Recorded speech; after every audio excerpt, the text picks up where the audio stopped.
You're standing in the grand throne room of a medieval castle, watching as young princes kneel before their father, the king. But this isn't a typical ceremony of succession or knighthood. Instead, you're witnessing something that would make your stomach turn and your blood freeze. These royal heirs are about to swear an oath so twisted, so unthinkable, that it would bind them to commit acts that violate every principle of human decency. What you're about to discover isn't just another tale of medieval brutality. It's the story of how a single vow could transform noble bloodlines into practitioners of the most forbidden taboo known to humanity. What you're about to hear will challenge everything you thought you knew about royal honor and medieval chivalry. This isn't a story found in your typical history textbooks. It's been buried beneath centuries of shame and denial, preserved only in the most secretive chronicles and whispered confessions of court scribes who dared to record what others refused to acknowledge. The oath I'm talking about didn't emerge from some barbaric, uncivilized corner of the world. It originated within the heart of what we consider refined European nobility, among bloodlines that claimed divine right to rule over millions of subjects. These weren't savage warlords operating on the fringes of civilization. They were educated, cultured princes who spoke multiple languages, patronized the arts, and claimed to embody the highest ideals of Christian virtue. But behind the silk tapestries and golden chalices, behind the elaborate ceremonies and sacred rituals, lay a tradition so horrifying that even hardened medieval chroniclers struggled to put it into words. The princes who took this oath weren't driven by madness or bloodlust. They were following a calculated system designed to forge unbreakable bonds of loyalty and ensure absolute obedience to the crown. Let me paint you a picture of how this nightmare began. It was the year 1347, and Europe was teetering on the edge of chaos. The Black Death had begun its merciless march across the continent, killing 1 in 3 people and leaving entire kingdoms struggling to maintain order. Traditional alliances were crumbling, noble houses were turning against each other, and even blood relatives were betraying family bonds for political advantage. In this atmosphere of uncertainty and fear, King Aldrich of Moravania, a kingdom that has since been absorbed into modern-day Eastern Europe, faced a crisis that threatened to tear his realm apart. His own sons had begun plotting against him, influenced by ambitious nobles who promised them greater power if they would overthrow their father. The king had already survived 2 assassination attempts, and he knew that conventional methods of securing loyalty had failed. It was during this desperate period that the king's most trusted advisor, a mysterious figure known only as Master Cornelius, approached him with a solution that would forever stain the royal bloodline. Cornelius claimed to have discovered ancient texts describing rituals practiced by long-forgotten warrior cultures, ceremonies that created bonds stronger than blood, more binding than any written contract. The advisor's proposal was as simple as it was horrifying. If the princes could be made to participate in an act so transgressive, so fundamentally opposed to human nature, they would be forever bound to each other and to the crown through shared guilt and mutual dependence. No outside force could turn them against the family because they would carry a secret so dark that exposure would mean not just political ruin, but eternal damnation. Master Cornelius had studied the psychological effects of extreme ritual participation. He understood that when people are forced to cross certain moral boundaries together, they become psychologically dependent on the group that shares their transgression. The shame and horror of what they've done creates an unbreakable bond, not of love or loyalty, but of mutual survival. The ritual he proposed would require each prince to consume the flesh of enemies defeated in battle, but not just any enemies. These would be captured nobles from rival kingdoms, men of high birth whose deaths would send clear messages to potential challengers. The princes would be required to eat the heart and liver of these prisoners during elaborate ceremonies designed to maximize the psychological impact. But the true genius of this twisted system lay in its structure.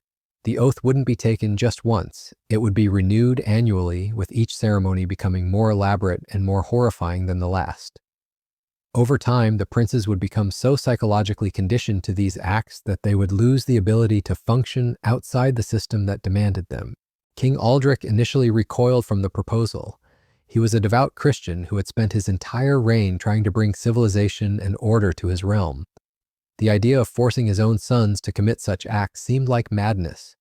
But as reports arrived of yet another noble house joining the rebellion against him, as he learned of secret meetings being held to discuss his assassination, the king began to see the terrible logic in his advisor's plan. The decision wasn't made overnight. For weeks, King Aldrich wrestled with the moral implications, while his kingdom continued to fracture around him. He consulted with his most trusted generals, his confessor, and even his queen, though he couldn't bring himself to reveal the full details of what was being proposed. What finally convinced him wasn't ambition or cruelty, but fear. Word reached the king that his eldest son, Prince Magnus, had been seen meeting secretly with Duke Ravenscroft, the leader of the rebellion. The prince who was meant to inherit the throne was actively plotting his father's downfall. When confronted, Magnus didn't deny the accusations. Instead, he looked his father in the eye and declared that a weak king deserved to be overthrown.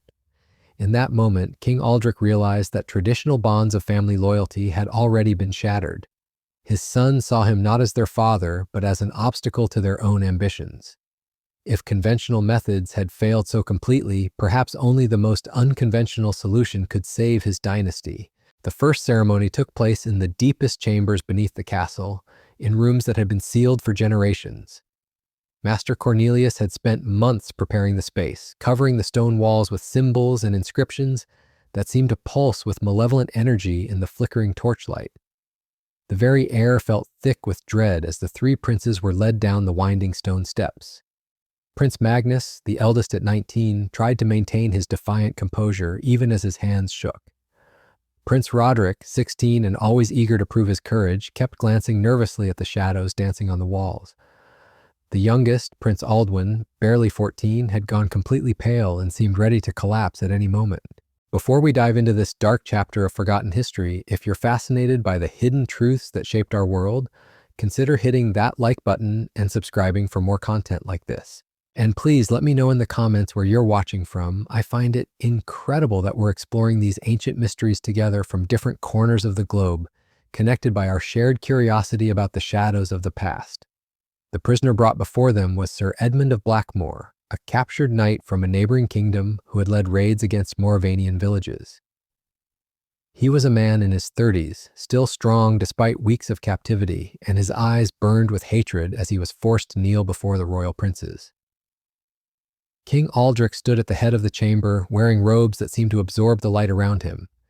His voice, when he finally spoke, was barely above a whisper, yet every word echoed off the stone walls with terrible clarity. He explained to his sons that they stood at a crossroads. They could choose to remain divided and watch their kingdom fall, or they could bind themselves together through an act that would make betrayal impossible. The actual details of what followed are almost too horrific to describe. The princes were each given ceremonial daggers and instructed to participate in the ritual execution. But death was only the beginning. What came next violated every principle of Christian burial, every notion of human dignity, every boundary that separated civilization from savagery. As Master Cornelius chanted in a language none of them recognized, the princes were forced to follow his instructions exactly. The psychological trauma was immediate and devastating. Prince Aldwin collapsed and had to be physically held upright. Prince Roderick began sobbing uncontrollably. Even Prince Magnus, who had entered the chamber with such defiance, found himself unable to speak coherently. But the oath demanded more than just participation. It required that each prince speak words of commitment while performing these unspeakable acts. They had to declare their eternal loyalty to the crown and to each other, binding their souls to the darkness they were embracing. The words became seared into their memories, impossible to forget or deny. The immediate aftermath was devastating. All three princes fell seriously ill, unable to eat normal food for weeks. They experienced nightmares so vivid and terrifying that servants could hear their screams echoing through the castle corridors at night. Prince Aldwin developed a stutter that would plague him for the rest of his life. Prince Roderick began showing signs of what we might now recognize as severe psychological trauma, but Master Cornelius had predicted these reactions. He explained to the king that the psychological break was necessary. It marked the death of their old identities and the birth of their new, bound selves. Within months, the advisor claimed, they would emerge stronger and more unified than ever before. And in a twisted way, he was right. As the months passed, the princes did indeed become inseparable. They spoke to each other in codes and glances that no one else could interpret. They showed absolute loyalty to their father and to the crown. The rebellion that had threatened to tear the kingdom apart simply melted away as potential conspirators found themselves unable to turn any of the royal heirs against the king. The annual renewal ceremonies continued for 7 years, each one more elaborate and more psychologically destructive than the last. The princes became hollow shells of their former selves, capable of performing their royal duties but seemingly incapable of genuine human emotion. They never married, never formed close friendships outside their twisted brotherhood, and never questioned their father's commands. The kingdom of Mauravania did indeed survive the crisis that had threatened it, but at a cost that can barely be calculated. When King Aldric finally died in 1359, he took the secret of the oath to his grave. The princes, now grown men permanently scarred by their experiences, ruled jointly for another 15 years before their bloodline died out entirely. Master Cornelius disappeared shortly after the king's death, leaving behind only his journals, documents so disturbing that they were immediately sealed by church authorities and supposedly destroyed. But fragments survived, hidden in monastery archives and private collections, preserving this nightmare for future generations to discover and remember. The story of the Mauravanian princes serves as a haunting reminder that the pursuit of power can corrupt even the most sacred bonds. These young men didn't choose their fate. They were victims of a system that valued political stability over human dignity, that confused loyalty with psychological destruction. Perhaps most tragically, the oath that was meant to preserve their dynasty ultimately destroyed it. The princes who survived became so psychologically damaged that they couldn't function as normal human beings, let alone as effective rulers. The kingdom they had sacrificed everything to preserve eventually crumbled anyway, leaving nothing behind but whispered stories and horrified chronicles. Their story forces us to confront uncomfortable questions about power, loyalty, and the price we're willing to pay for stability. In our modern world, we like to believe we've moved beyond such barbaric practices, but the fundamental dynamics that created this tragedy, fear, desperation, and the corrupting influence of absolute power, remain as relevant today as they were in medieval Europe. The princes who swore that cruel oath paid the ultimate price for their father's desperation and their advisors' twisted genius. They remind us that some bonds, once forged, can never be broken, and that sometimes survival comes at a cost too terrible to bear.